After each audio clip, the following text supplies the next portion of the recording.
At your job, do you ever have to deal with a nose roller? How about a snub pulley? Well, if you're installing a new conveyor belt system, dealing with the different components can sound like you're speaking a foreign language. Luckily, you've got a team ready to help. Grainger's technical product specialists are fluent in maintenance, repair, and operations. So whenever you want to talk shop, just reach out. Call, click Grainger.com, or just stop by.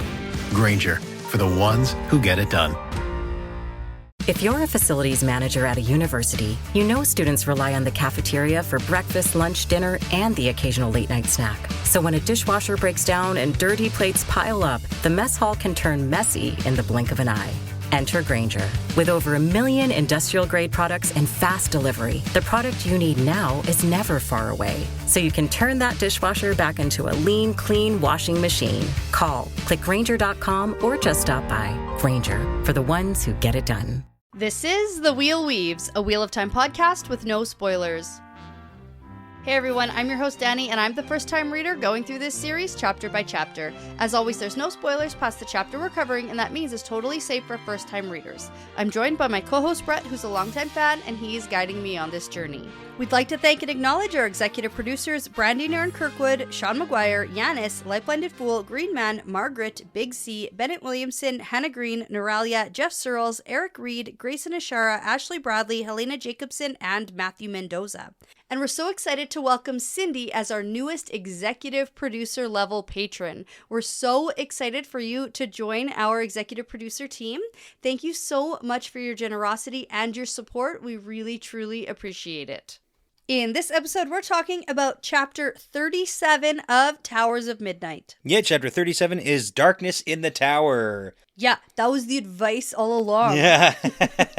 Okay, this was a serious contender for my favorite chapter of the book. It's a good one. It's good. I really like it. And I realized that I cut you off in the middle of the battle sequence, so we're going to get some good predictions on what you think is going to be going down in the last half of this. Yeah, you did. I'm a little mad at you. Yeah. But I mean, there are 10 perspectives. Like, it flips back and forth. It feels good. Yeah. Like, this feels like a good, long chapter, even though it's really not that long. Yeah, it's like a lot of action. Lots is happening. Yeah. Tons is happening. And it's like back and forth, back and forth, back and forth. Yeah. So, we have stuff to talk about today. Okay, can't wait. First off, with the fun fact, you're going to get to learn things that I learned because I read the word gibbous, and I didn't know what the heck it meant. Oh, okay. Like the phase of a moon? Exactly. Oh, yeah, okay. So I did a bunch of research on moon cycles. Oh my god. So this is going to be a fun fact learning lesson. And do you want to be tested? Do you want to be tested on moon cycles? I mean, okay. Okay. I know about waxing and waning. Waxing and waning. Yeah, that's part of it. Which is which?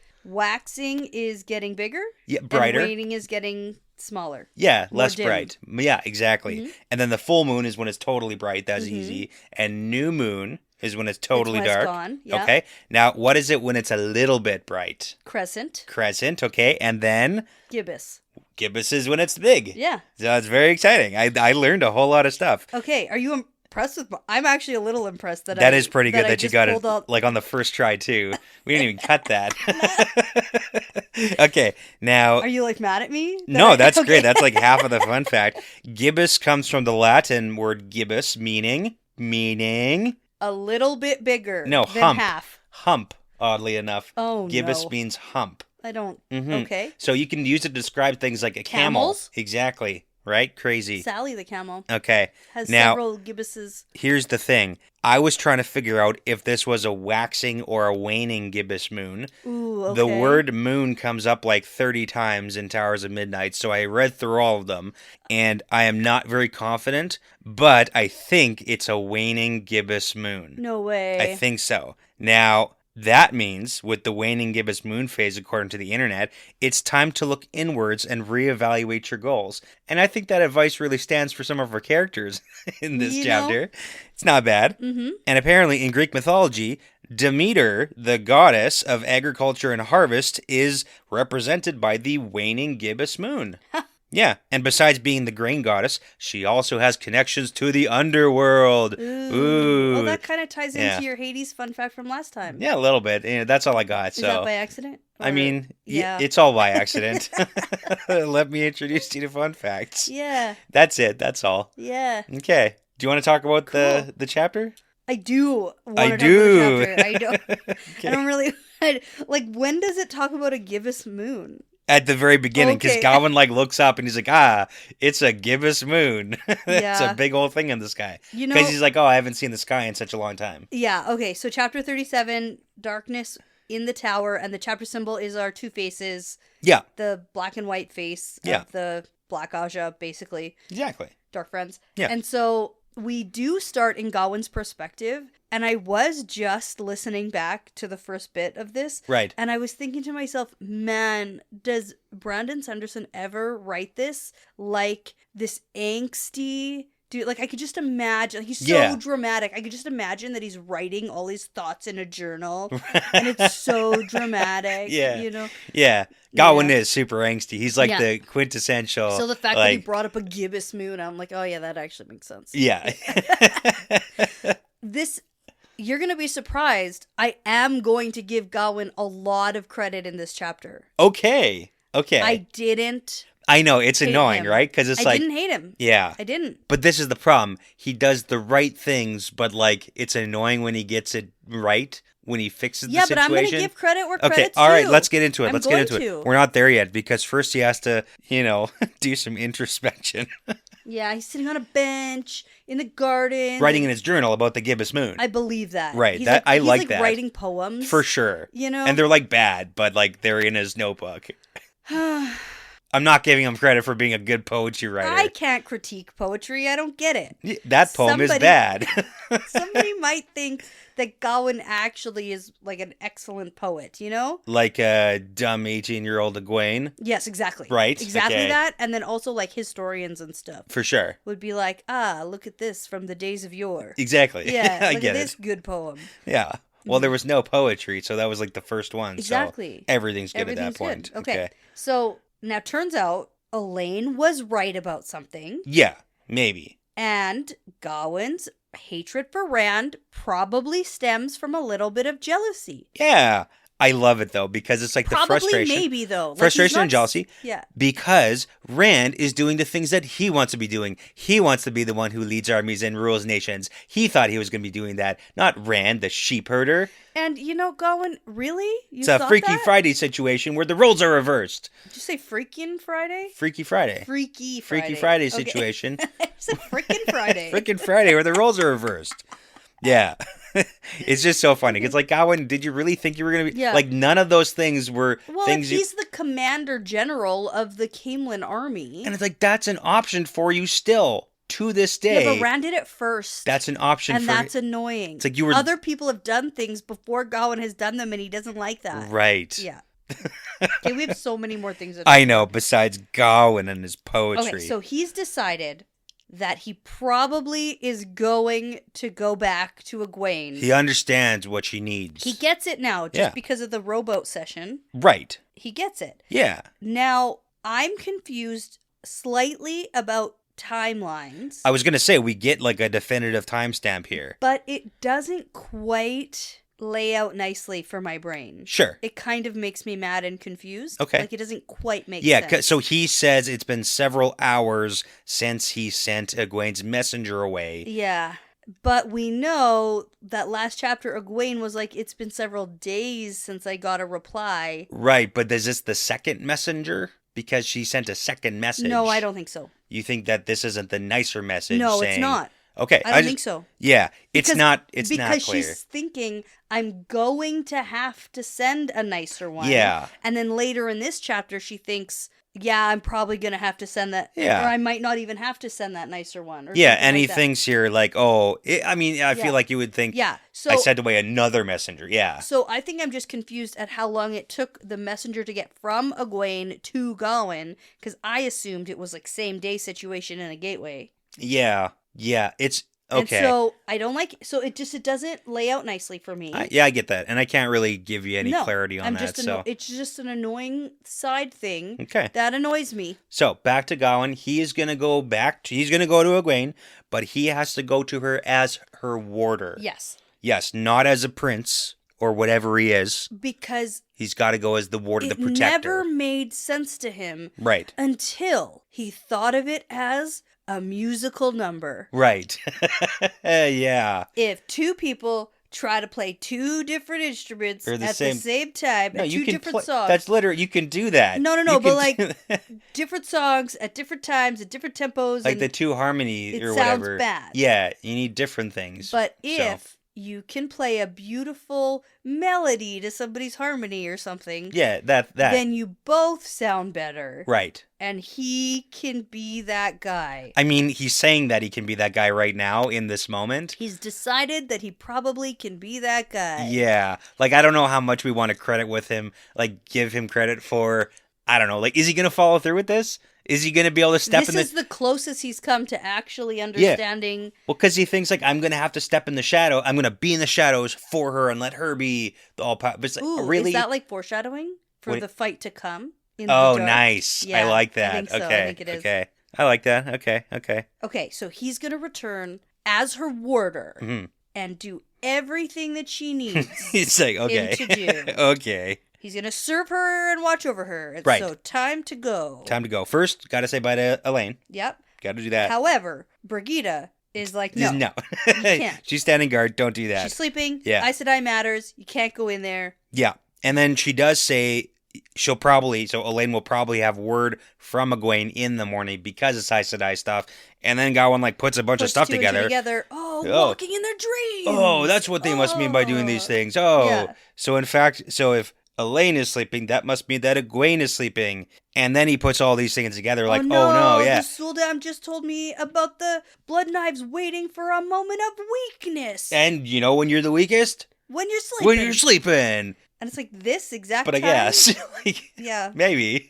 Yeah. I mean, this is tricky. Hasn't it been weeks that he's been brooding around here since that last attack? Yeah. It could have been any night she was sleeping. Like, it just... Yeah. This chapter is the ultimate crossover event. I know we were talking a lot about crossover. That's because the pattern willed it that way. Mm-hmm. It had to happen this way. Sure. Wheel weaves. Come on. It's exciting and interesting. Uh-huh. And I like it as a reader. Then stop complaining about it. Then stop complaining about it. I'm just being critical. Okay. Yeah, stop that. Don't do that. Nobody needs that right now.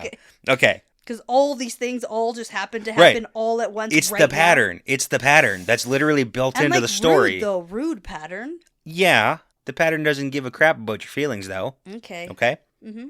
So anyways, he's like, oh no, she's sleeping or something. That must mean that the blood knives are attacking right now. And we didn't think that... Any other other last nights? Night? No. Or the night before that? Correct. When she must have been sleeping? Yeah. Okay. This is where you go ahead and shut up about it. Okay, sorry. We gotta go to the tower. We don't have time for this. Mm-hmm. So he takes out sprinting to the traveling grounds, and gets the lady on duty here to make him a gateway to the tower. He goes through. Oh my goodness, we gotta go. Yeah, but not without a crazy thing happening. Yeah, well, I mean, it's not super crazy. Oh my gosh, no. It's pretty crazy for him. What's wrong with this kinswoman who let the gateway close so dangerously? Right, so fast. It almost chopped his foot off. Or worse.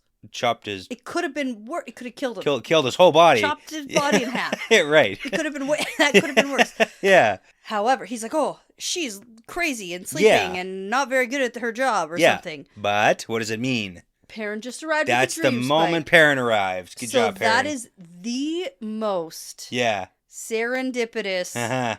Get him in there right before. Get him in there. Perfect. Right at the moment. Wheel weaves. It's reminding me of any spy movie I've ever seen where someone needs to slide through the closing doors. Oh, yeah. Or like an Indiana Jones, roll under, grab your hat. Yes. For sure. That's exactly what this is. Yeah. Yeah. It's great. Yeah. Okay. But now we can move on. Okay. Now I'm just imagining. Now the perspective ends. What if Perrin had been the reason that Gawain gets killed? That would have been great. Oh. Just like. Actually. Jump him in half with a doorway. With a gateway. No one would see it coming at all. And Perrin would have no clue. No clue what he's done. No, and he still actually... Nobody would ever know. He actually... Yeah. And I'll talk about that when we get to Perrin. He has no idea what he's doing. Oh, yeah, he doesn't. No clue. That's kind of Perrin's main trait, is he never has any idea what he's doing. And it all just sort of works out. Okay.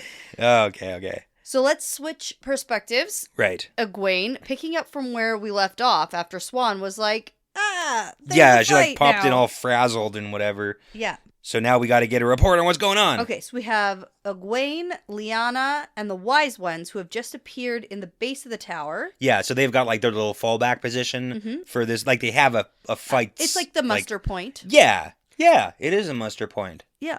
Nice. Thanks. I never used to know what muster point meant, and I always used to see it outside of buildings. It's where you gather. Go. It's where it's the go-to place. It's the go-to place if you need to evacuate the Yeah. place or whatever. Right. I never used to know that, but I know that now.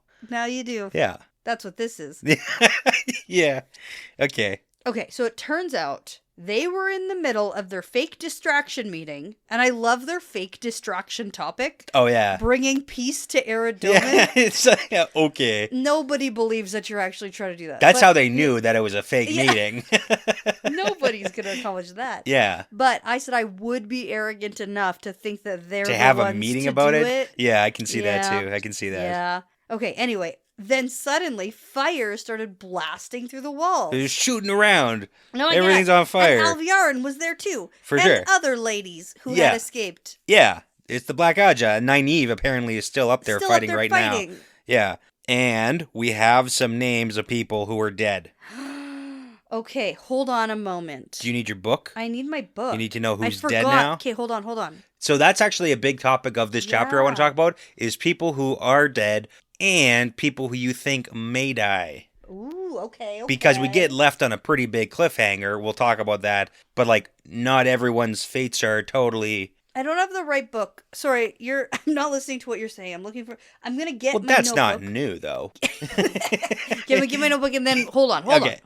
Okay, I feel like I should have been more prepared, but now here I am. I'm good. Sure. Okay. Okay, so I have my Varen's Black Aja list from chapter 39 of The Gathering Storm. Sure. I want to see if we cross any of those people off. Yeah, no. Oh, okay. Yeah, Maybe. okay. I thought you meant, like, Maybe. these two who are dead right immediately. Well, who's dead? Okay, so Siobhan? Yeah, that's not on this list. No, it's not on that Okay. list, yeah. No, okay, and then Carlinia. Oh, that's someone I know, though. Yeah, we know both. Carlinia has shown up a little bit more. So Carlinia was one of the like OG Saladar 6 ladies who was in charge. Ooh. So Carlinia's been around. She's White Aja. We actually had a Min viewing a long time ago about a black raven tattoo by her face. Oh. Yeah. Anyways, she's dead now. Carlinia is dead. Yeah. Okay, I'm just going to write that down. Right. You just do like Dead. a Carlinia with a circle and then put a line through it. Dead. With X's for eyes. Right. Draw a picture. That works too. So these are the good guys, actually. So like we're kind of sad about this. Carlinia's a good guy? Yeah. This is. Oh, well, no kidding. She's not on the Varen list. Yeah, that's why I was these were confused. Black Aja that No, died. these are the good guy Aes Sedai. Oh. Yeah, we actually are Everyone's sad. confused by me. We're sad that Okay. Carlinia is dead. Carlinia Yeah. equals dead. Okay, and then Siobhan was a brown sitter in the tower. She was a loyalist. We've seen her around. Like I think she was at the dinner where Elida went crazy. Right, probably. And yeah, so maybe. she's been around. Like we've seen the name, but anyways, she's dead too. Okay. So they got blasted like immediately. I thought we got some other names. We will. Oh, okay. We okay, will. Okay. This is the initial report that Egwene is getting about this immediate surprise attack before we go into like the fight sequence. Okay. So then Egwene orders some of the Aes Sedai to like leave and get out of the city to somewhere where it's safe. So she tells Brendas to wake up. So she's one of the whites and Brendas, not Brenda. Brenda's. Yeah. So she gets sent out to like wake people up or whatever to make sure they're safe. But only certain people. Yeah, and we're gonna keep like Nynaeve, Swan, Lyanna, Egwene, like core group has to stay together to fight, even though we're gonna be outnumbered. Yep. It's fine. And then, so when they try to, like, bamf out of here, they can't. They can't. That's the and then, shocker. The best part is the wise ones being like, You're you stupid. stupid Aes Sedai. Of course we And can they're like, wake up. oh no, something is terribly wrong. And they're like, no, we can't do it. Yeah, but it is bad because it's like, dang, Perrin, you are ruining this. You really are. You are ruining everything right now with your dream spike. Yep. So yeah, I mean, okay. Okay, yeah. But the wise ones are like, if we can't leave, we might as well stay and fight. The Forsaken think themselves the masters of this place. I guess we'll see. And they're wrong, because we are. I love it. I love that. So here's the thing. I love the line where the wise ones are like, oh, they think they're the best at the world of dreams. Let's see who's actually the best. Because we have all the people who think they're the best in the world of dreams. We've got the wise ones. We got the Aes Sedai. We've got Egwene. We've got Perrin. No. What Aes Sedai think they're the best in the world of dreams? All Aes Sedai. Other than Egwene. Okay, but then we got the Forsaken. Rest of them don't. But then we have Perrin too thrown in the mix. Oh, yeah. Who is the best at the world of dreams? Although, We'll get into the nitty gritty. We'll get there. It's my favorite scene. I know. That's why this is a contender. Like this scene. Chapter almost. It's the best scene. It almost takes my favorite. Wayne, get out of here! It's dangerous. Okay. No, it's so good. You jumping ahead. Oh my goodness. Okay. So we're gonna perspective change to Perrin. But hold on. Yeah, no, that was it. I just wanted to make sure. Okay. Yeah, because it's time to hunt, right? Yeah. So yeah, we're gonna go. Everyone's gonna go and fight. We're gonna go do it. Yeah, we're gonna do this. Okay. So here we go. Perrin is in Tarvalin. Right. He's in the middle of a showdown against Slayer. They're zipping and zapping. Yeah. Oh. Perrin still has the dream spike in a pouch on his belt. Right. Which is like, is that really the best place for that? But okay. Clearly not. Yeah. Clearly not, because of what happens immediately. Mm-hmm. Yeah. Mm-hmm. Yeah, do we want to talk about how pretty Tarvalin is? Because Perrin No. hasn't been here in a minute, so... I don't think he's been here ever. I don't know. So No. Is this his first... I don't think Perrin has ever been here. It's very possible. I'd have to confirm because he's like, I've seen some pretty great cities, but this one is amazing. Maybe he hasn't been. He didn't have any reason to come here. No, the way he says that makes me think he's never been here. Okay. Well, that's very exciting then. Because like, what? Yeah. What an entrance. He would have never been here. So he's like, this place is pretty cool, I guess. Mm-hmm. Now... Slayer pops up, and they're going to have a little bit of a back and forth. Right. And Slayer's like, oh, I should have just killed you months ago. And then Perrin's like, who are you really? Right. Because I know you're not just this regular guy. You're an unusual kind of guy. So Slayer says he's a man of two worlds and one owned by both. Also so dramatic. I love it. Okay. Yeah, because we get the back and forth here too. There's going to be Pretty more good villain. Yeah, I like him. He's a very good villain. We're going to get more of the back and forth here because Slayer then is like, I want the dream spike. I want the dream spike. Give it back. And Perrin's like, no, I'm going to destroy it. Yeah, it's really funny because he already tried. Like, you're not even remotely strong enough for that. I'm not even strong enough for that. Yeah, it's like you can't do that at all because he's already tried. Like Perrin has already tried to think it out of existence. Did not work. No. But let's talk about this. Where Slayer says, I've already killed 4 wolves? No, not that. Oh. The part before that. Oh.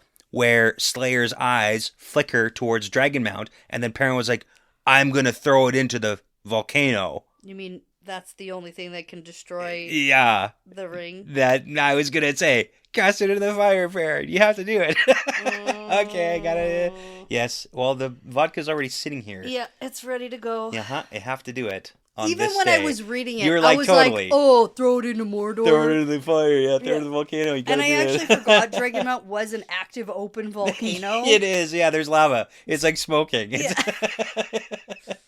I wonder if that's where I should throw this power object to destroy it. Like, you'd have to assume that volcano, fire, lava... Well, especially one made of the previous dragon. That's how it works, right? It is. Mm-hmm. Technically correct. Mm-hmm. I know. I don't usually say things that are wrong on purpose. Right. I try to say things that are right. Okay. All right. Cheers to Perrin. Maybe but then, is he gonna do that? No. I don't know. He should though. He should. It's great. Yeah, It's clearly a Mordor reference. Right. Like on purpose. It's gotta be. This feels on the nose. Like I barely know what I'm talking about. And while I was reading it, I was like, oh, that's I get that one. That's the only thing I know about the Lord of the Rings is that there's a volcano to throw the ring into. Yeah. Yeah. Perfect. Okay, cheers. You almost spilled that. Don't tell people. They can't see me. Yeah. Oh, I punched the microphone. Okay. All right. Oh, ouch. So now let's talk about this. Perrin thinks Slayer's trying to goad him into, attacking because he says, I've already killed 4 wolves. Right. Okay, yeah. And Perrin's like, I only know about the one. That was okay answer, right? Sure. Shall we be worried? Yes. Okay. Yeah, okay. I don't think he's just, goading Perrin and, lying. Yeah. I think he probably did. He's probably killed a couple wolves today. Yeah. Okay. And then one more thing that Slayer says. Luke hates you. you know, hates you deeply. And Perrin's like, but you don't? Because I don't think he fully understands what's happening I thought here. you were Yeah. Luke. And then Slayer says, well, no more than the wolf hates the stag. And then Perrin gets offended because he's like, you're not a wolf. I can take or leave you. Yeah. Like, I don't really care. He's just hunting. Luke really hates you. Luke hates him. Yeah. So that's interesting. Mm-hmm. Yeah. If you had any... split personality Well, I mean, they're literally two people, situation. so... Yeah. Yeah. Does it count as a split personality when Yes. you're actually two people? Well, they're sharing one consciousness. So, yes. So, yes. Okay. All right. Officially. There you go. Answered that question for you. Okay, and then back to fighting for them. They gotta duke it out in Tarvalon whilst everything else is happening Yeah, here. he's like, I'm gonna kill another wolf. And I like that Slayer really is seeing Perrin as just a wolf. Yeah. I actually kind of like that. I Okay. like that Perrin has embraced this in the wolf dream Yeah. to the point where Slayer recognizes him as a wolf, and then Well, Perrin is literally turning into a wolf for part of the fight. Yeah, I know, I like it. Yeah, he's like hopping in and out of like human versus his young bull form. Right. So, Yeah, it's good. I like it. All right. Okay, now we're gonna switch back into Gawain's perspective. Okay. Because he's charging through the White Tower, and he's heading to Egwene's room, and then he's like, oh my god, am I doing the exact same thing I was just doing before when Egwene yelled at me and said, don't do this thing? And you're rooting all my plans? Yes. And he's like, yes. But Yes, I am. Am I going to do it anyway? Yes. Yes, I am. It's great. He's self-reflective enough that he knows he's doing the exact same thing again, but he's still going to do it. I'm still going to do it. He still is making the decision. He's like literally outside the hallway. I'm using my professional judgment. Right. Yeah. Yeah. And he's like, yes, I'm going to do it. But it's different this time because I love her and I'm going to protect her. It's like, you thought that last time. That was the same. You still thought that at the time, I thought. Yeah, Like, but I'm still protecting her. Right. But he's going to protect her even if she doesn't want to be protected because that's what a warder does. Okay. And that's what he is now. He's a warder. So he heads into the room. Hold on. Oh. For the record, 2 of his former younglings who are now tower guards saw him running through the tower like a crazy person. Well, and this time he has 2 boots on, so that's he nice. does. That's an advantage for Gawain. That's yeah, good. because before he was fighting in one boot. One boot, and now he has now both. he's got both boots on. Yeah, and 2 other guys who presumably also have two boots each. 6 boots. There are 6 boots in this hallway, and they're like, let's all go together wherever you're running because you see someone running crazy like you just gotta follow. Gotta. It's like, I guess so. Gotta do it. Okay. So, head into the room, the door's unlocked, and he takes a big breath because he's expecting to get all caught up in another Exactly. trap. And then that would be just so funny, for the record, if the exact same thing happened right after he thought, am I doing the same standing thing? there with her so pissed arms off. folded beneath her breasts. Like, are you kidding me? You did it again? That would be so funny. Yeah. I would read that. I would. Well, do you think that Gawain's message beat him back to, or did he beat his own? I don't even want to speculate because, time is a funny thing here. It's hard to say what's happened. Okay. Yeah. Okay. So, no alarms, no traps go off, but there is a tower made here hanging up. Yes. In flows of air. Which is problematic because Gawain's like, oh no, just some random tower made set the trap off, so now there's no trap to protect Egwene. That's the problem. Is that actually what that is? It's gotta be, because the tower maid got caught up in whatever trap Egwene set. And then there was no backup. And there's no backup trap or whatever. That feels bad and stupid. Uh-huh. Egwene? Yeah. It's problematic, you could say. Okay. I didn't really get what that was. Also, where are the double guards outside her doors? I don't know, probably dead and gone? Like, who knows? Because wasn't there supposed to be a double guard on the doors? Double guards. And nobody's here to stop Gawain and his guys. Running right in. Exactly. Because there's already blood knives in the night doing some killing, so we should be concerned. So then Gawain dashes in and he's like, oh no. And then he And Egwene is laying there. He doesn't even know she's dead or alive in bed. And then he's like, okay, she's probably alive. Well, no, he doesn't know. Yeah? He doesn't know. He puts her fingers to her neck. He almost does. No, he doesn't. Feels a thump there. But then why at the end does he think like, I don't even know if she's dead or alive? He literally blacks out with the thought of, I don't even know if she's alive. But it specifically says he feels a thump. I don't think he does. Oh, okay. We gotta. I thought it was he felt a thump of her pulse, but maybe he no, feels it's a thump behind, isn't it? Like a foot thump? That makes him spin. Yeah. Okay, let's dig into this. Because I'm pretty sure he doesn't know that she's alive. I read it as like he got like a one hint of a pulse. Okay, let's double check this. Okay, I have the paragraph here. Okay, read it. So, was she sleeping or was she ... He reached a hand toward her neck, but at a faint thump behind, Gawain whipped his sword around and blocked the strike coming at his back. Oh. He doesn't know that she's... See, in my brain, Yeah. he felt a faint thump Gotcha. at her neck. No. He didn't even That's get why there. he's so dramatic about it. It's like, I don't even know she's alive. Because, like, Oh, I know, he yeah. felt a faint thump. Like, who knows? It's like, Yeah. is she dying? Right.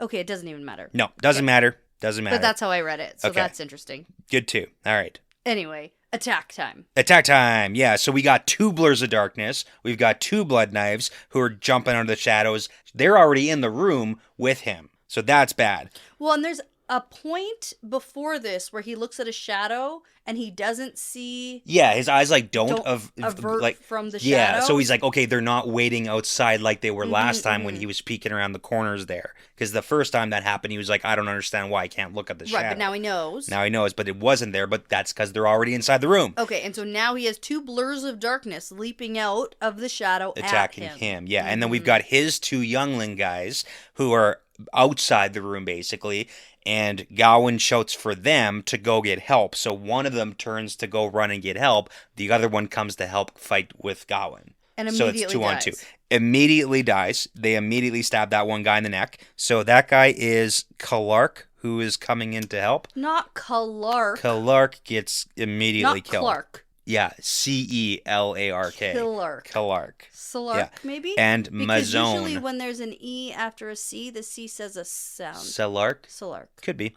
Doesn't matter. He's dead now. Yeah. Although Okay. names don't really follow regular English rules. That's true so- too. That's true too.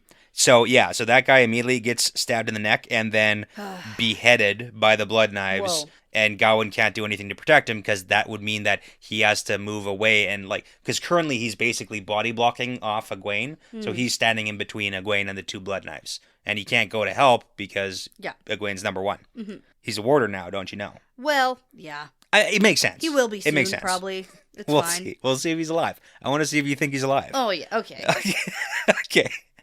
So now Gawain's like, oh, I only need to defend long enough until help comes, because the other guy, Mazone, he went to go run for help. But then we hear another thump and a body. He sees Mazone's dead body of his other guy fall to the ground, and then a 3rd blood knife steps into Shows the up. room and closes so now the door and locks Gawain it. against 3 Blood knives. blood knives. Yes. So yeah. Okay. This is where I'm going to give Gawain credit. For? His fighting skills. Yeah, okay, that's great. Yeah. Yeah. Yeah. Because this is actually pretty damn good. Yeah. Now, the fact that it takes him so long to remember the advice is annoying. Yeah, there's a couple things here because we don't actually get into the fight sequence yet. This is like, oh, they're going to attack him and we cut away and we're going to come back to the fight scene in a second. So this isn't the actual fight scene just yet. I can't keep track because I have this whole scene playing out. Yeah. And then I have Perrin's whole scene. Right. I forget where it cuts. Yeah. So it cuts away as the 3 enter the room and they're all in here together to face off against Gawain. Right. And then we're going to get a perspective change. Exactly. But before that happens, I do want to make a note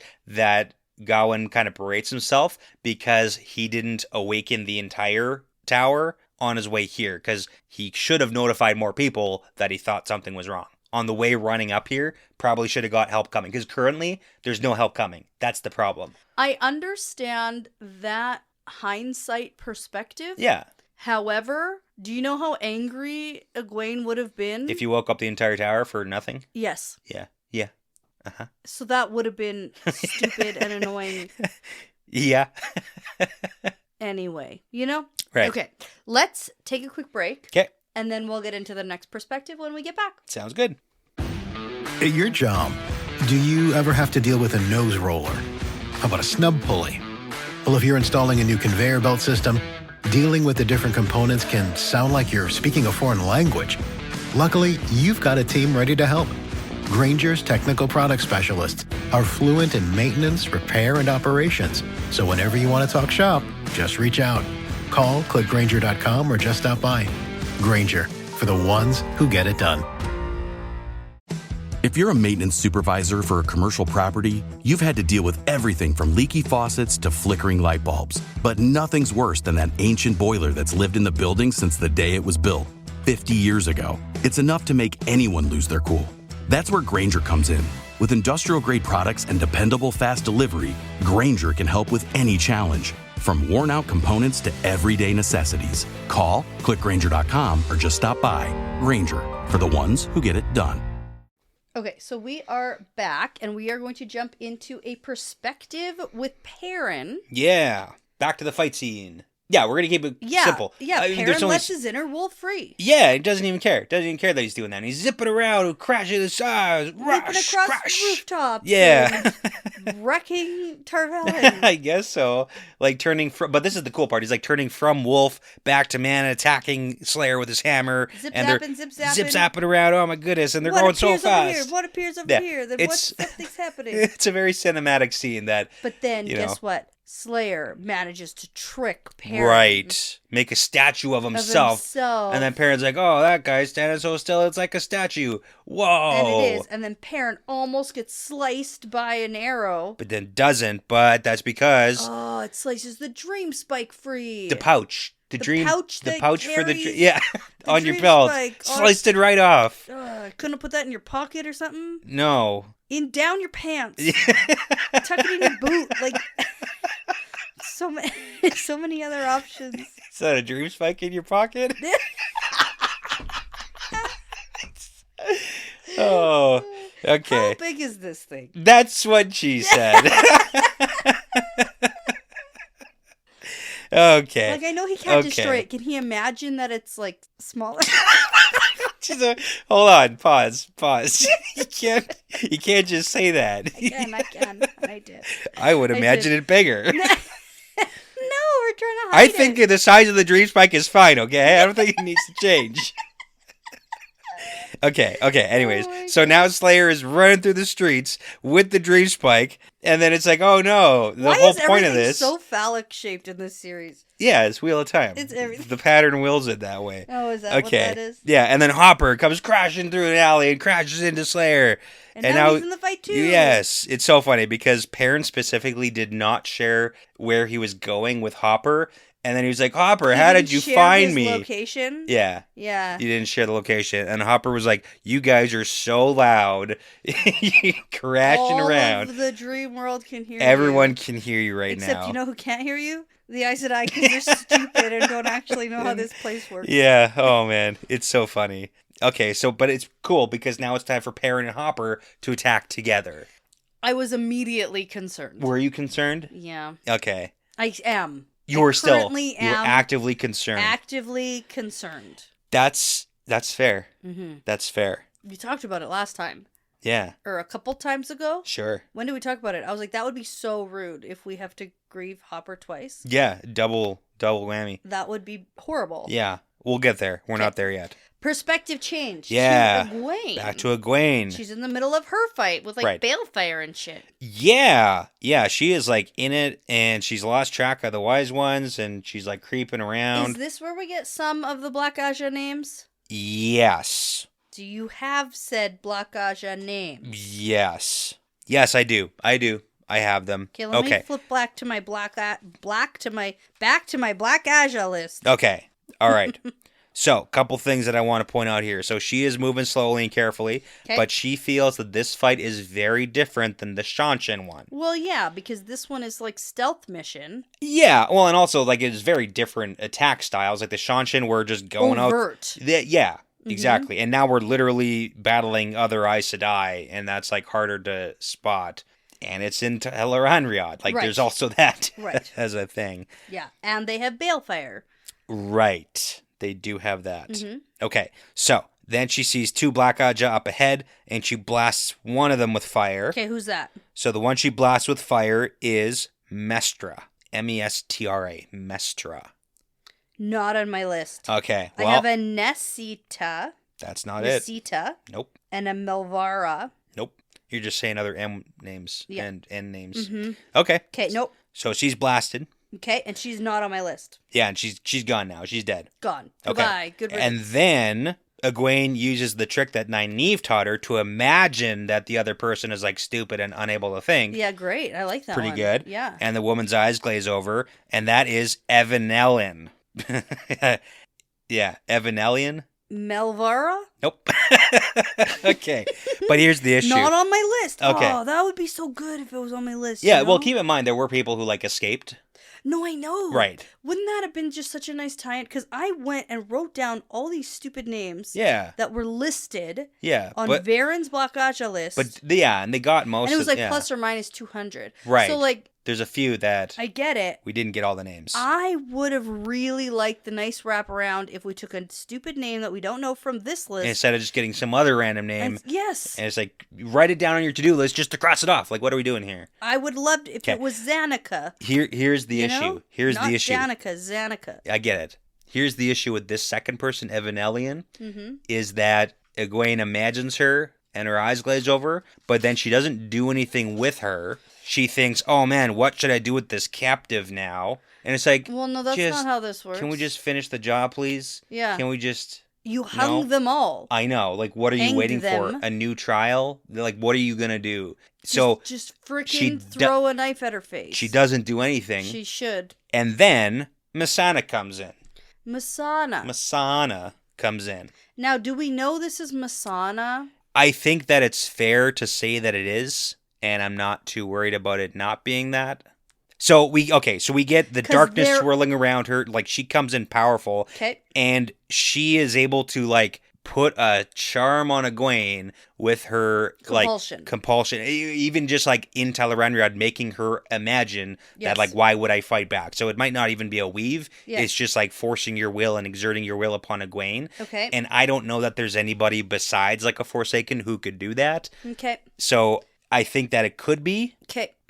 But it's not specifically stated. Egwene seems to think it is. No, I know that. That's why that's my question. Right, and we do get the Masana perspective later, and it seems and it odd. Seems that it's somebody. It seems like it's someone different. Yeah, because Masana's like, I'm hiding down here. Well, because this person is described very specifically. Right. And I was like, that doesn't trigger anything for me. Right. So do you think not? Yeah, the dark black hair, it's almost like it's Moghedian or Lanfear. Could be somebody else, for sure. I just, I don't want to say yes or no. Egwene seems to think it is. I know. Let's talk about it again when we get to the Masana perspective. I assumed it was Masana here in this perspective. Yeah. So reading through it again, yeah, you sort of get like oh, wait. But I remember I was like, oh, okay. Yeah. We get a description of Masana. And I remember thinking, I don't know that off the top of my head. Should I know who this is? Mm-hmm. Because I assumed I've been waiting and waiting and waiting for the description of Masana. Yeah. And I'm waiting to recognize, like, as a person. Yeah. And I didn't. Okay. All right. Let's put a pin in that and then come back during the Masana perspective. Yeah. Maybe we'll get more clarity there. Okay. Maybe not. Maybe not. But anyway, so Egwene and Nynaeve are going to sort of converge and be like, okay, go meet in the gardens and do this and this and this. Yeah, because Egwene shows up at her rooms and then Nynaeve shows up by happenstance, it seems like a little while later. Mm-hmm. And then they're like, we should not be in this obvious location. Right, because that location is Egwene's bedchamber. Yeah, well, she literally sits down on her bed. Yeah. And that is where Gawain is actively defending her. Actively fighting. Yeah. Against in Blood the Knives. real world. Uh-huh. Right. Okay. So anyway, so they pop up there and then they're like, let's go away so we can talk. So they go to the gardens and then they can have this little conversation. Second talk. Yeah. Like in depth of like what the heck is going on here. Okay, so Nynaeve says, I just saw Alviarin up there. Yes. Yep. And I killed... Okay, no, I need to go back to the list now. And this is where we go to the... Okay, yeah. Hold on. It'd be so much easier if I had this like on a spreadsheet or something. Yeah. Okay. So Nynaeve says she killed Notori. Notori, not on this list. Cool. Again, annoyed that it's not on... I really thought it would be. Okay. Okay, well, she saw Alviarin. Alviarin's on the list. Alviarin's on the list, but we already know him. Does that make you feel better? No, it doesn't. Okay. So anyways, Nynaeve killed that one. And then Swan and Lyanna are still doing okay from what she knows. She saw them a little while ago, and they are doing okay. Yeah. And then Egwene's like, I just killed these other two. Well, she killed one. And the other saw Evanellin. Yes, we don't know what happened with her, so we can't even cross her off the list. We can add her to the list of Black Aja, but like we can't even cross her off the list because we don't know if she's permanently like. Okay. Yeah. And what we do know is that the Black Aja stole 19 Dream Terangrial. Right. So that might give them an idea of how many Black Aja they have to deal with right now. There might be 19. Maybe. Yep. I mean, I guess that's... There could be more. Relatively... There could be less. Logical. Yeah. I mean, Okay. the fact that they wanted to steal these to use, like, it does seem like they don't have a lot of excess Dream Triangle. Mm-hmm. So, No, I don't think yeah, that. Yeah. Okay. And also, this is where Egwene tells Nynaeve, like, I saw Masana. So she is firmly in her mind that was Masana. That was Masana, and that's where... And we could put a I'm question like, mark by it. Oh, okay. She saw Masana. Yeah. Okay. Okay. So it's like, maybe she did. Okay. So anyways, now we have the plan that they're going to do. They're going to, like, jump to different Surprise hallways attack. and surprise attack. And the first time Where's the first one? they do it, they go to a hallway and they blast Sidor. Oh my gosh. She's on the list. She's on the list. She is. And I'm going Blasted. to put an X next to her name. Yeah. She was a yellow sitter for the White Tower. Nice. And Nynaeve doesn't like that. And now she's dead. Yeah. Mm-hmm. Okay. There we go. Sidor, we got her. Okay. Yep. We got one. And that's all you're going to get, because then they jump to a couple other hallways, And but they they're all suck. empty. And then they're about to leave one of these hallways after they jump around a little bit. And then we've got Bear. And then Egwene hears a voice. Yeah, it's so good. Foolish child, your pattern is obvious. Yeah. Well, and to you, Bear has camouflaged her. you know who it's not obvious to? The stupid Black Aja who have no idea how to work in the world of dreams. But potentially we're fighting against one of the Forsaken who's supposed to be like master of Teleranriad. Actually, yeah, okay. And Bear's like, I thought don't we do were what's just trying to predictable. take out the lackeys at this point. You know what's really funny? And it's just because we recently watched the movies. It's the Hunger Games one. Bear's disguise camouflage where she's like in the wall. It reminds me of those two people who like do really good camouflage stuff. Yeah. That's because it's camouflage. It's just like in my mind when I was reading it, it popped up for me. So I had to good. point it out. Yeah. Yeah. Anyway, so Bear's about to lecture them because, like, hey, don't be obvious and do the same repeated hallway jump because I saw you do that. Like, that's bad. And then blammo. The wall beside Friggin' them wall. explodes. Yeah. And 6 women are standing there and they start weaving fire. And now, do they start weaving fire or is this bale fire? Yeah, we don't know. Okay, because I it don't know. feels like streams of fire. Yeah, it could be. We don't also know that everybody knows what balefire is. We don't know that. Okay. Not everybody uses balefire. Not everybody's okay Yeah. with. Even a lot of the Forsaken aren't cool with using balefire. Yes, they are. Not all of them. There was What? literally Which ones aren't? using balefire. List them off right now. Who's not cool with it? Yeah. All of them. Wrong. The Dark One was like literally asking if they were okay with using balefire in his name. And they have to because The Forsaken Yeah. and the good guys in the Age of Legends, like, they made a truce during the War of Power to not use balefire anymore because it almost wrecked the world, okay, fine. universe, Okay, fine. But they're fabric also of reality. bad guys. Yeah. So they're still sort of going to use it. Yeah, I'm going to use a little bit. Yeah. Just a little bit. A little bit's okay. Okay, so that's where that scene ends. Right. Yep. Then we're going to flip over to Perrin. Flippity flop. Back to Perrin. Here we Okay, go. so this is the Perrin Hopper chasing Slayer down, Yes. trying to get the Dream Spike back. Right. Yep. But Perrin tells Hopper he's going to make a move to Yeah. cut Slayer off. Right. So Hopper stays with Slayer and Perrin goes sideways, zipping around down a hallway. But, like, where are they? And are they in the White Tower? Yeah. Oh, Well, they're in Tar Valon and maybe in the White Tower. Like, I don't know Because- that Perrin knows where he is. okay. They're just jumping around everywhere. Okay. Okay. Yeah. I'll It's just accept like that. they're going to split up. They're splitting up so that Perrin can, like, cut off Slayer. Okay. So now he's running. Yeah. And all of a sudden, one of these hallways is just, like, full of people who are Aes Sedai and fighting. Battling and telling around. And then It's so Perrin funny. is, like... I imagine him, like, sprinting and then, like, slowing down and looking and then, like, backpedaling and going like doing backwards. that eye contact thing. Be like, what is Egwene, happening? Yeah. What are you doing here? And she spins around. I just have to I have to preface this. I love this sequence. It's pretty good. 'Cause I this is what I've love been it. saying. I was like, where's the crossover? Where's the crossover? I know. Here it is. I've been waiting for so long for this. Ever since you started talking about Well, because Egwene I've versus been- Perrin. Well, especially because I've been referencing the Nynaeve Rand Yeah. Teleranriad crossover. Yeah. With Forsaken. Yeah. And so I was like, oh, this would be cool. Yeah. And it is Does so this count funny. as a prediction? I don't know. actually didn't think this would happen. Yeah. I was just saying it what I would like to see happen. Right. I was very incredulous. Yeah. I really didn't believe that they and would just the way ever everything actually goes cross down, over. it's so good. Although it's so exactly the way I thought it would happen, where they're like, "You suck, get out of here." No, Like, you they don't- suck. no, You get outta suck, here. you get out of here. Okay, Perrin does have some nice thoughts though about it, but let's get into this. Okay, So yeah. so She spins around, and he feels something grab him, but then he pushes away the weaves. Yeah, because she like wraps him in air or something, because that's what it feels like. Yeah. Right, and then he just imagines himself not being wrapped in air. Yeah, and she is works. surprised. She is so surprised that she didn't capture him here. Mm-hmm. And then Perrin steps towards her and is like, Egwene, you shouldn't be here. This place is dangerous. Right. And Egwene is you gotta say it like Perrin, though. Egwene. Yeah, this place is dangerous. You can't be here. Nailed it. And then Egwene is like, Perrin? Yeah. Like, what the fuck? I love it, because like then we've got Perrin telling her that she needs to go, and then Egwene fires off a bunch of questions like, why are you here? Where's Rand? Were you with Rand? Where's he now? And then she's like, never mind, I don't have time for any of this. And you know what? That's exactly what I was thinking. Yeah.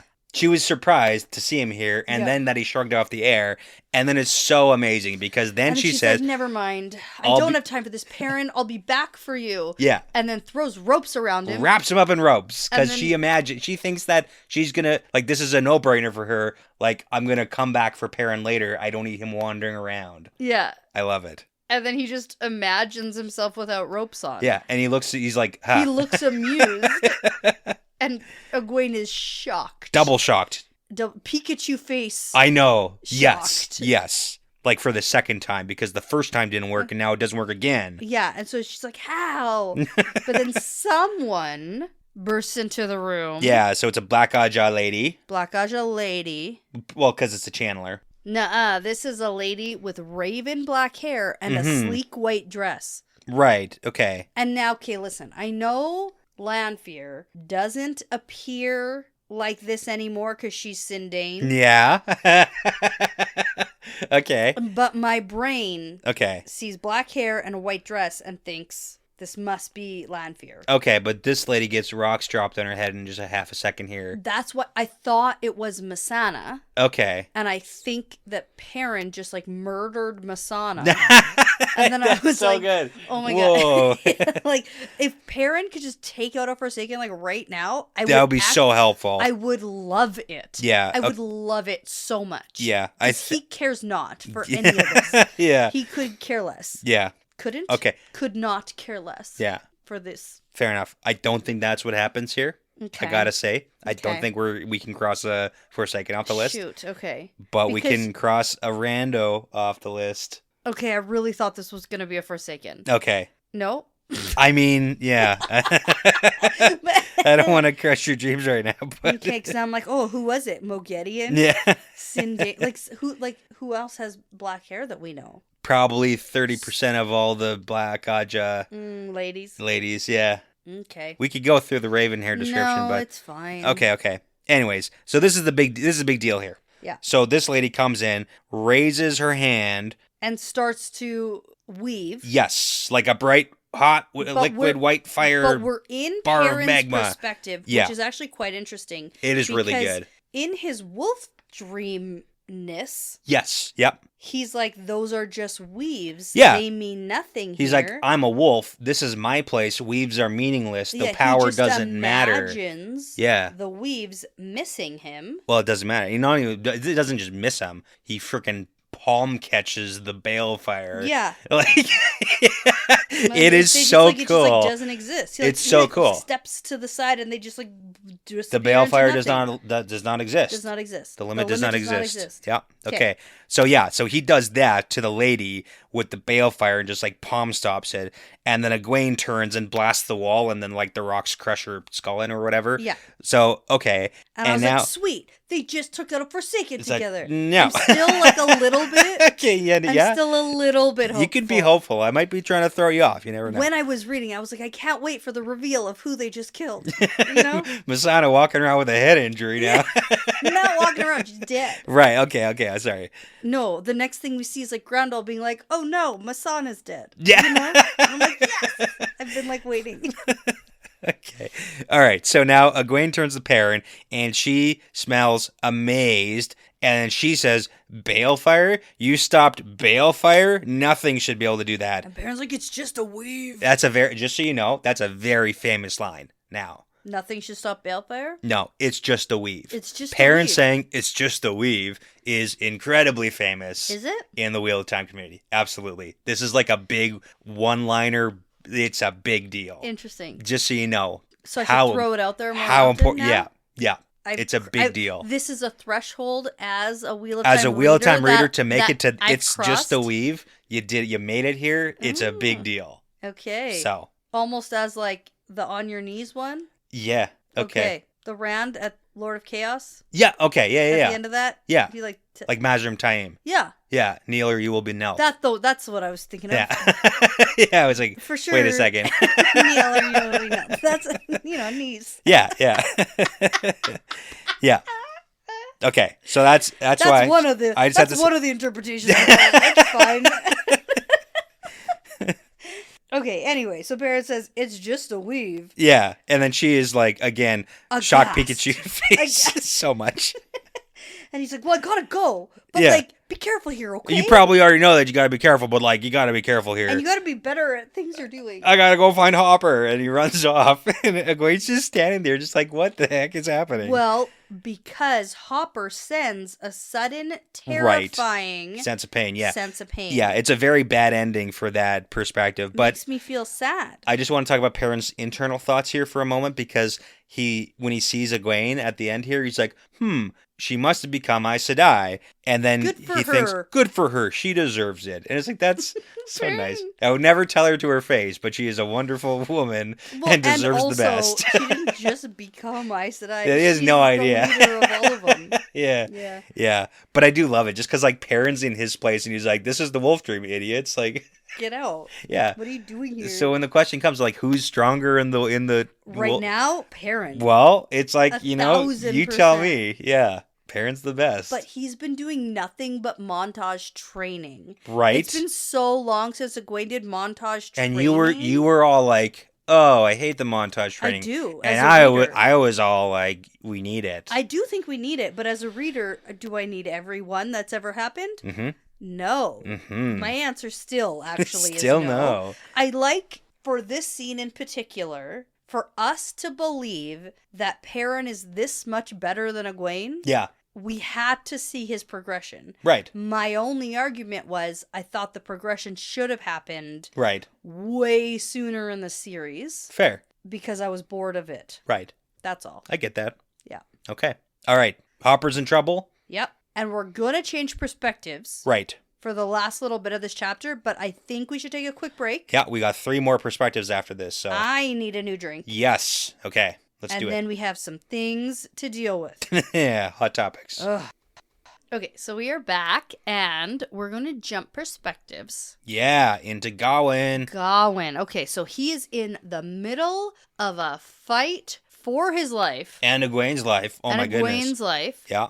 Against 3 blood knives. Right. Yes, and he knows that if he dies, then also Egwene's going to die for sure. Right, and They are now here to let's assassinate. keep in mind that the Suldam, Right. who has a very limited perspective on the world, Sure. said if you survived, Right. like you escaped an attack, Yeah. you weren't the target. Right. Yeah, for sure. Yeah. So, But also keep in mind, like, Gawain is really good. yeah. Like, we got to give Gawain credit where he is a really skilled That's what I've fighter. been saying. That's what I'm going to do. Yeah. I am going to give him credit. Yeah, I mean, I don't think anyone's ever been like, Gawain's not a good fighter. It's just like, he's a dick and he's stupid. Like, those are the criticisms against Gawain, is he makes bad decisions. He's a little narcissistic. Yeah. Yes. Okay. So, It's not his skill with the sword. right. No, he's actually pretty good at that. Yeah.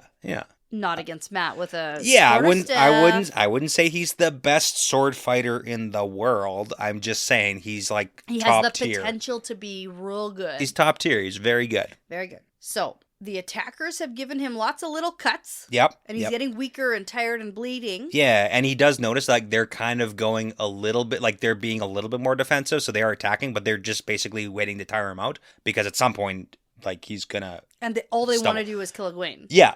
So they don't want to risk their own lives at this point. Like they just want to tire him out. Okay, so he manages to kill one of them. Yeah, Which he I does a feel good like job. is a huge accomplishment. He kind of feels lucky about it. He kind of thinks like, oh shit, like okay, Yeah. that happened, But you and know that's what? when it kind of gets real. Good. And I don't think luck really is involved with Gawain. Yeah. And like if this was Matt, I'd be Yeah. like, yeah, Look, the luck. the pattern is actively fighting against Gawain. I actually think so The too. pattern maybe wants him dead. I'm not sure. Well, I do. So, no, not if he's going to protect Egwene. Right. Okay. If he's Okay. actually going to do what he says and do a good job in keeping Egwene alive, Right. then I am for Gawain staying alive. Yeah. Which I didn't know I would say. So Yeah, there and we are. We got to see where we land after this perspective here, because I need an opinion from you Okay. on the on what happens. You know, here. I get it. Yeah.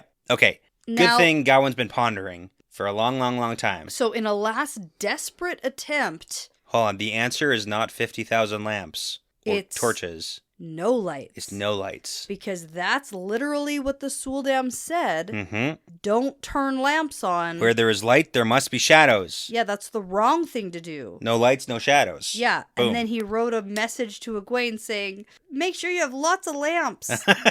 100,000 candles in your room. Yeah. No, that's the wrong answer. So he's like, so he smashes a pillow Yeah. to plunge the room in darkness. It's like, whoa, hold on. Yeah. Just start a fire in the room here. I actually thought that might happen. Yeah, just light the blood knives on fire. The whole room is on fire. Well, then Egwene is also on fire. Everyone's on fire. Oh, shoot. Okay. I thought we were protecting Egwene. Right. But it is Gawain, so, you know. Ugh. Okay, anyways, the bellow there's into no the lantern. other way to put out the It lamp. works. Okay. And it's also a little bit sad because the body of one of his dudes is like blocking the light from coming in under the door. So good, but also sad. Sure. But you know, okay. Yeah. I too hope that if I'm murdered, that my body will block the light from the doorway. Well, that's why. That helps. Well, that's why I'm an organ donor. Right. That's what you want, right? Is your body to be useful. To be helpful. And yeah, exactly. I get it. That's why. That's why I do that. Yeah, that's right. Okay. I even checked off for science. I know. Yeah. Yeah, who knows what that means? Not me. Not this guy. But you know what? Whatever. I was an anatomy student, and I've held human people's bones. Right. I don't know. Maybe one day someone will be holding my bone, learning about bones. You know? Yeah. You like to hope that. Okay. I would. Let's get back to actually this kinda because like this is that. actually like a very cool scene here. Okay. Okay. Plunges the room into darkness because that evens everything out because now he's not going to be distracted by the crazy like shadowy stuff they got going on here. And everyone's on equal ground because they also can't see. They can't see. He can't see. All we have is our hearing. Yes, here's the thing. He can still hear the blood knives moving, and then he's not distracted, and then he just waits, and he hears, and he listens, which is, like, good for Gawain, I gotta say, as the guy who doesn't listen very well to anybody. In battle, it feels a little different. It's different. Yeah. Yeah. This isn't like listening to advice. Yeah. Or like going to therapy or Yeah. something. This Yeah. is just actively Active listening. hearing. It's hearing. It's hearing. It's hearing. It's not listening. Yeah. Anyways, he hears the one guy, and he stabs him, and it works. And Gets him. he gets him good. It's a good job, Gawain. Yep. So now he can feel himself losing way too much blood way He's too quickly. getting super lightheaded. Yeah, it's not good. He doesn't have much time left, so he knows there's a bit of a gambit here he's got to pull. But He taps his foot on the floor. taps foot, blocks high so that hopefully he doesn't get stabbed in the neck, and then waits for the whole plunging in of the sword Yeah. into him, and then he Immediately lashes out Gets with him. everything he has. chops off the blood knives to the last one's head. He chops his head Chops it off. Does it. Boom. So here's the thing. He hears the head thump to the ground. Yeah. All three blood knives are dead. Yep. Then Gawain slumps down. down. And this is where he's like, I don't know if Egwene is still alive or not. Right. I think that when I was reading it, I was like, hooray! He got the blood knives. Like, yeah, and then he did. I was just like too interested in the next perspective to pay Not any- worried for Gawain at all. I actually didn't quite realize Right. how dire this situation is from. Because Yeah. at no point was I like, oh no, Gawain. Right. You're not actively concerned about him. I wasn't. Yeah, I get I that. kind of am now. So In what do you think? revisiting this scene. Yeah, so he has saved Egwene. Yes. There are 3 dead bodies of assassins. Well, we hope there's not a fourth. We hope so. But here's the thing, like, let's It's just pretty definitive. I want to There paint were I want to three. paint a picture here. There's no Okay. help coming. There's nobody coming to check in on Egwene.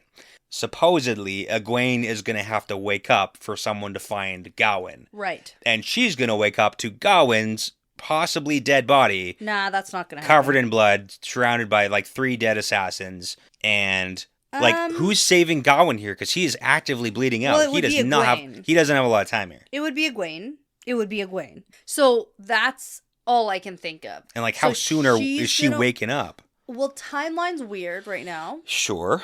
So she might be about That's true. to wake up. That's true. Although it doesn't feel like she can even leave the dream. Not until the dream spike situation. Well, who knows? Yeah. Is taken care of. So, and on my initial read, I wasn't concerned. Okay, but where are you now? I'm not asking. Okay, here we got to rephrase this because I don't need to know if you're concerned about Gawain dying. No. I need to know if you think he's gonna die. I am concerned about Gawain dying. Is he gonna die? The only time I want Gawain to die is if he's trying to kill Rand.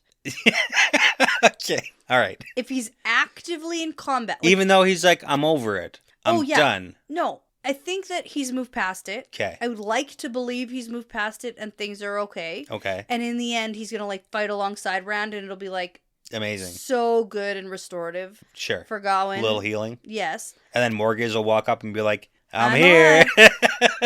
That'll be great. That'd be great. Yeah. The only time I was actively rooting for Gawain's death was when I thought he was going to actively try to kill Rand. Yeah. Okay. And I was like, in that battle. Yeah. I wanted Rand to kill Gawain. I didn't want it to be the other way around. Okay. And so that's the only time I was like, yes, Gawain should die, is only if he's attacking Rand. Okay. Now, in this scenario, he's put his life on the line to protect Egwene, and I kind of want him to live. Do you think he's going to live? Yes. Okay. All right. I need to put that out there. Only because of my initial feelings while reading it. And how bad would Egwene feel if she wakes up to Gawain dead on the floor by her bed? Yeah, I don't want her with to have 3 to assassins go through here. That. Yeah. More than anything, you know? Yeah. I want her to get the, like, saving Gawain. Oh, man. That's what I kind of want. I want that for Egwene. Yeah, that'd be good. Add that to her resume. Right. It would, like, solidify their bond more. Sure. Yeah. Okay. That's the prediction. Yeah. It would also be super annoying, though, because that means, like, Gawain was right, though. And she'd be like, she'd have to be... Sometimes, though. Yeah. Sometimes. Yeah. Sometimes Egwene is a little bit wrong, and that's okay. I know that, but does she know that? No, never. Okay. All right. That's it. He did it. He saved Egwene, at least. You made me think. I know. Rude. Okay, perspective change because this is my favorite perspective. Yeah. Because it's been so long. Yes. Didn't I just say we need a Forsaken? You did, yeah. Yeah, it's been a minute. So this confused me a little because I thought... As it should. We just killed Masana. And also, we weren't sure if we ran into Masana with Egwene's perspective. That's also true. Was that Masana? It's hard to say. Okay, so Masana's in the middle of beating Katarina. Yeah, Katarina. I don't know how to say her name. I just read it. Yeah. Because we can't find the dream spike. Right. Masana definitely knows the dream spike is here. Yes. Hold on. Did you take note of where her arms are folded beneath? Is it her breasts? Yes. Because where else would they be folded? That is where they are folded. Beneath her knees? I just wanted to make sure you knew that. Beneath her chin? Never. Beneath her belly? She didn't got one of those. I don't think so. Yeah. It's her breasts. Okay, got Over it. top of her. Well, that's how I do it. But that is a little less of a nice picture. Okay. All right. Now, Masana's pretty impressed that the Aes Sedai found a dream spike. Oh, yeah. They don't know how. Like, she has no idea how they got it, where they got it, what. And they don't. Just for the record, they don't have it. And she actually feels like Egwene accomplished something. Yeah. Like, it's really a huge spectacular. Thing. It's a huge thing to have this thing. But that's the thing, is they don't even know. From Masana's perspective, having this is huge. Is such a good development. Yeah. It is so good for them. The advantage that it would provide for the Aes Sedai. Well, the advantage, so she wants it for herself because it would give her such a one-up when she goes after the other chosen. That's the thing. Right. Because we hear from Asana, in her point of view, that the dream spike is more effective than wards at protecting your own dreams. Yeah. So that's a big thing. Yep. It stops all forms of traveling in or out of the area except for what you allow. So that's kind of cool. You can set it so that you can do some traveling, which is There's very some neat. Controls. Yeah. Yeah. Yeah. A couple of switches, right? Which Whatever. I don't know if Slayer knows. Well, he can't channel, so it doesn't matter. Okay. Mhm. Yeah. Wait. So if Masana knows about this dream spike, Right. and she assumes that the Aes Sedai have this dream spike, Yeah. is it safe to assume that this is particularly for female channelers? No. Why? I don't know how any of this stuff works. Okay. Well, no, because so Ishamael loaned this to Moghedien, who had the plan. No, Semirog, sorry. Ishamael, Moradin, Grandal. Yeah. Grandal was going after Oh my Perrin. goodness. Yeah. Yeah. Yep. So Ishamael / Moradin loaned this to Grandal, who is like, Semirog's dead. Yeah, Semirog's dead. Grandal That was I like, know of. Grandal is fake dead, and was Grandal's fake dead. Grendel was like, I totally have a plan to kill Perrin. Perrin. And then Moradin was like, no, you don't. I'm going to loan you this Dream Dream Spike Spike. and Slayer to kill Perrin. Okay, that wasn't the revelation I thought it might be. Yeah.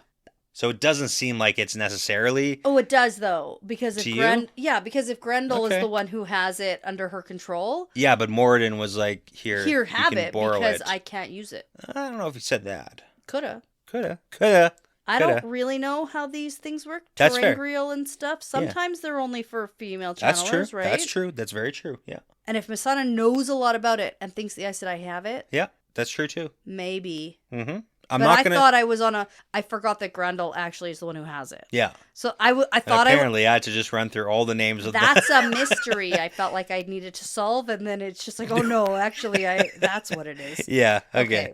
Anyway, so she really wants this. Okay. So now she not only wants to get her control back over of Egwene, Yep. she wants the Dream Spike. And that's what we got to do here. Okay. And it's also annoying because the fact that it's here means that they can't, like, travel around. Oh, It's they very annoying. can't have the upper ground. They also can't, like, do things they want to do for this fight sequence. Mm-hmm. Yeah. So she orders Katarina back to the fight. Yes. Focus everything on capturing Egwene. Egwene. Yeah. Mostly because Egwene will for sure know where the Dream Spike is. Exactly. But wait, before Katarina goes, Yeah. Masana tells her to wait because she has to place a weave on her. Yeah. Okay. So is this like some sort of Compulsion? or is this some sort of backwards weird like If you die, timeline thing? No, I'm saying you like a backwards explode out. timeline thing. Oh. Is Katarina the one that Egwene saw? I don't remember what Katarina is described like. Does she have dark hair and a white dress?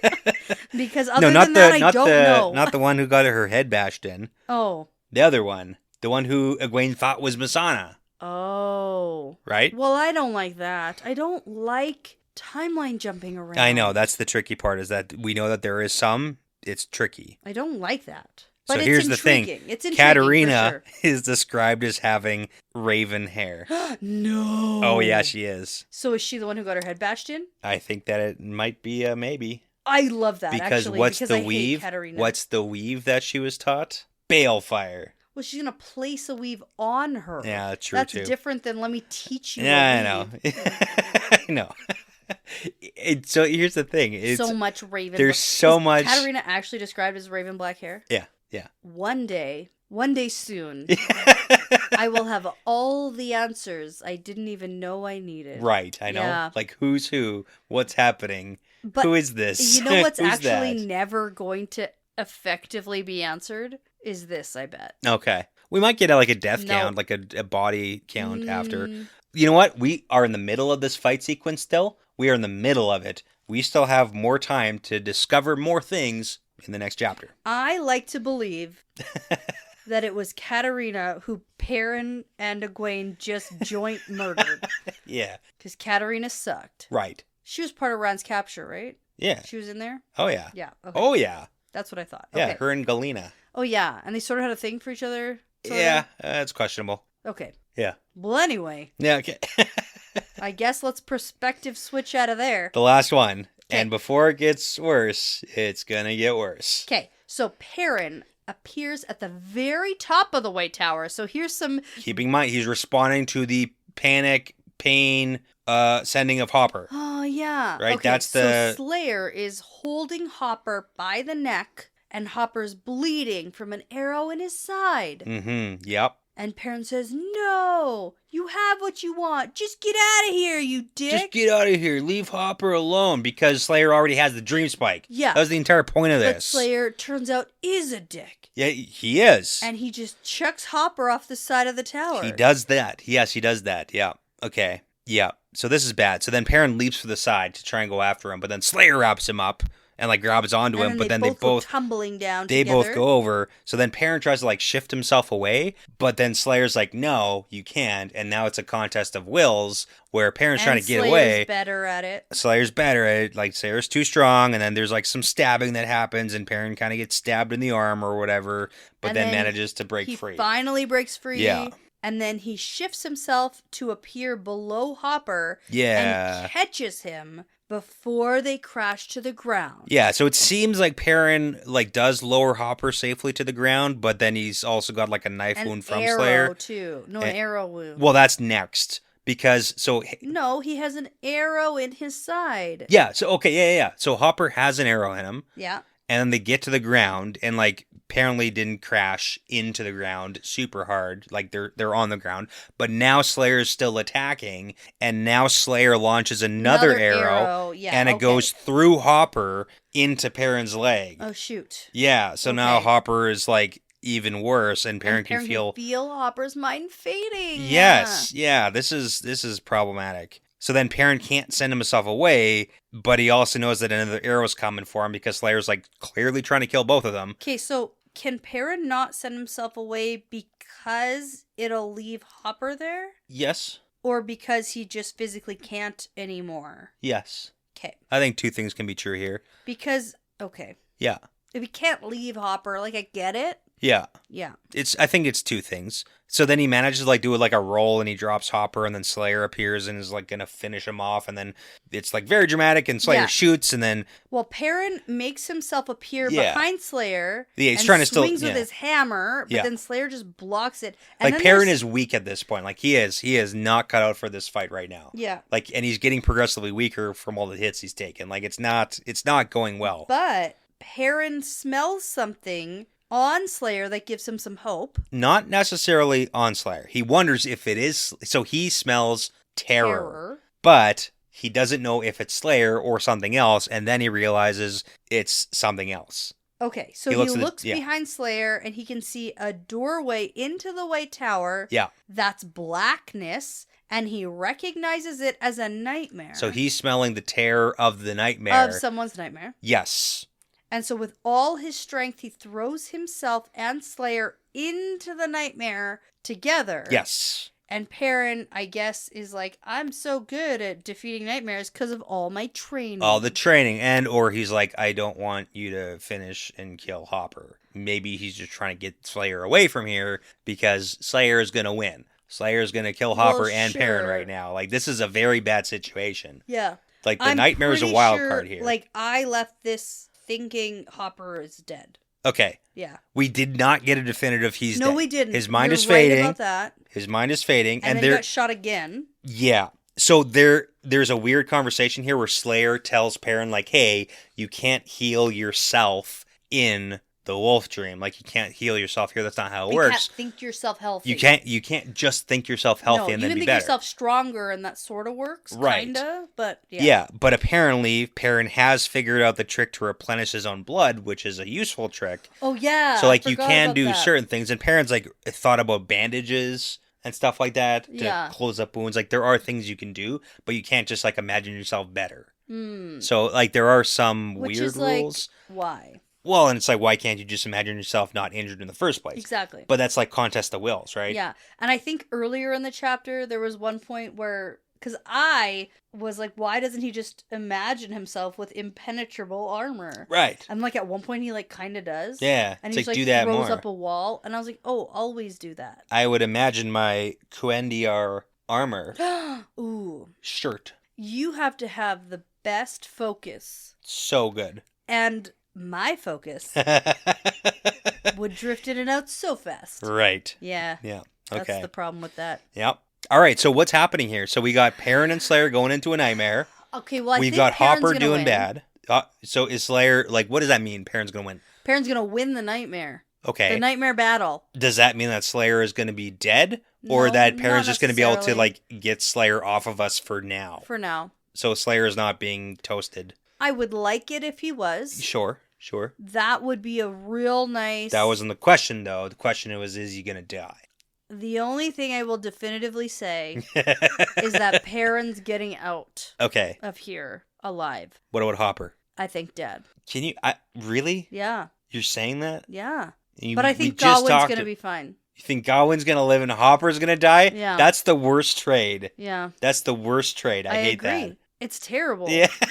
Things have been going too well. That's you know? true. We That need is like true. some sort of gut-wrenching something as readers. Like things in this book. And you know it's for not the most gut-wrenching? part- No, it's not gut-wrenching. What? Gawain dying. Gawain dying is not gut-wrenching. It's not really. Yeah. It's gut-wrenching for Egwene, in a sense. But we'd be like, girl, you're better off without him.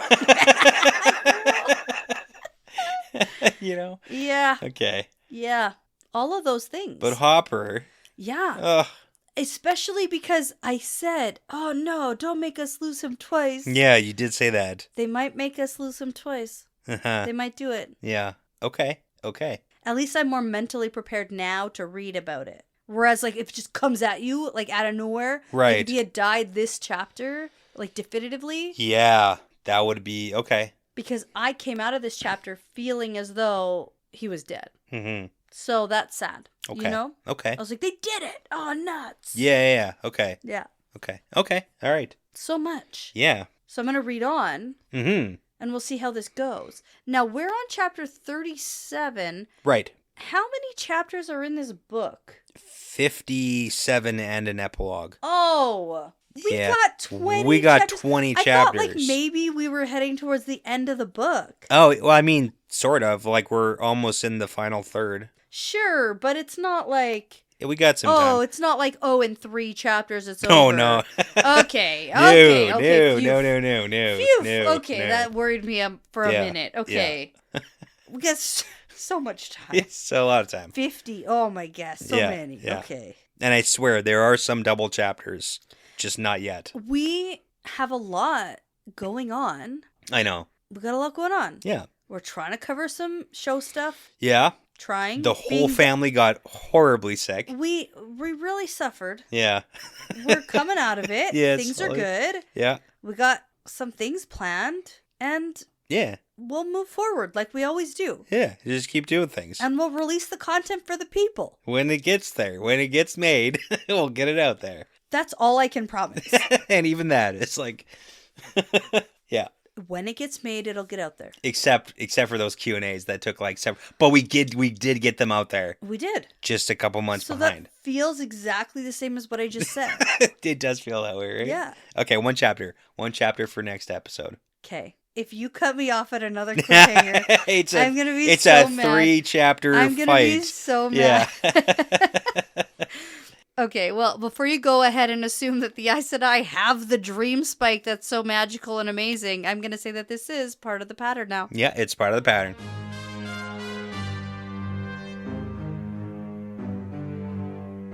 Hey, thanks so much for sticking around. That's the end of another fun episode. The Wheel Weaves is hosted and edited by Dani and Brett and produced by Dani and Brett with Passion Socks, Cody Feltz, Benjamin, Jamie Young, Megan, Jared Berg, Ricky Morissette, Adam, Mozyme, Michelle Forbes, MKM, Antoine Benoit, Lawrence Bradley, Colby T, Gabby Young, Rycat, Zane Sayaka, Matrix, Matt Truss, The Albatross, Bratimus Prime, Chris G, Sarah Creech, Sims, and Saverio Bartolini. With music by Audionautics. Now, everyone, please be sure to go check out our Patreon page if you are interested in supporting us and the podcast. We'd love to send you some Patreon-exclusive merchandise as a thank you, plus you'll gain access to our episodes earlier than everyone else. And, at the time of recording, we have almost 50 bonus episodes for your listening pleasure. Find all that and more at patreon.com/thewheelweavespodcast. As always, please be sure to give us a 5-star review because it really does make a huge difference in helping other people find us. And be sure to tell a friend, Riyadh, because referrals really are the best compliment. For general information about our show, like how to send us shot glasses, how to join our Discord, and how to get in touch with us, visit thewheelweavespodcast.com. Thanks again for listening. This really is part of the pattern now.